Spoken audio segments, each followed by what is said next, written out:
क्या आप जानते हैं श्री गणेश जी का जन्म कैसे हुआ? इस संसार को संकटों से उबारने वाला विघ्नहर्ता कैसे मिला? चलिए जानते हैं इस दिव्य जन्म की अद्भुत कहानी। यह प्राचीन काल की बात है। कैलाश पर्वत की शांत और पावन वादियों में भगवान शिव और माता पार्वती का निवास था। यही वह स्थान था जहां सृष्टि की असीम शक्तियां संचालित होती थीं।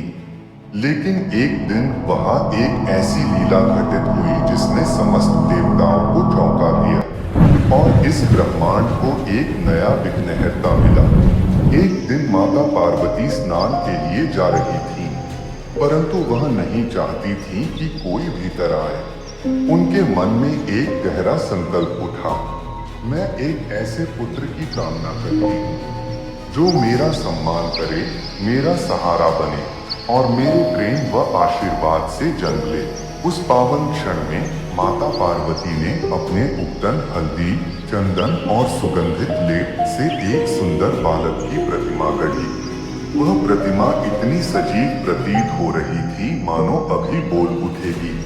अपनी दिव्य शक्तियों से उन्होंने उसमें प्राण फूके और अगले ही क्षण वह नन्हा बालक सचमुच जीवित हो उठा।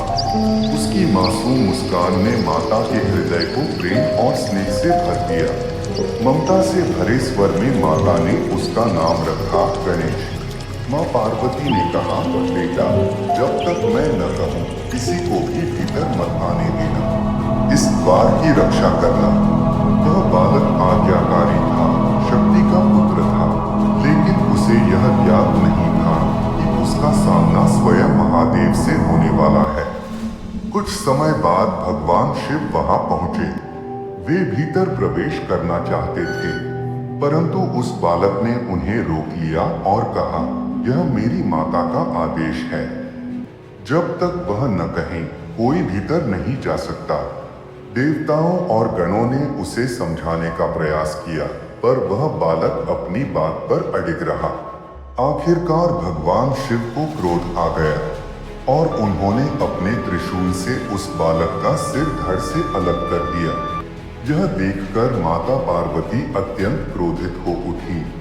उनका शोक और क्रोध पूरे ब्रह्मांड को हिला देने वाला था।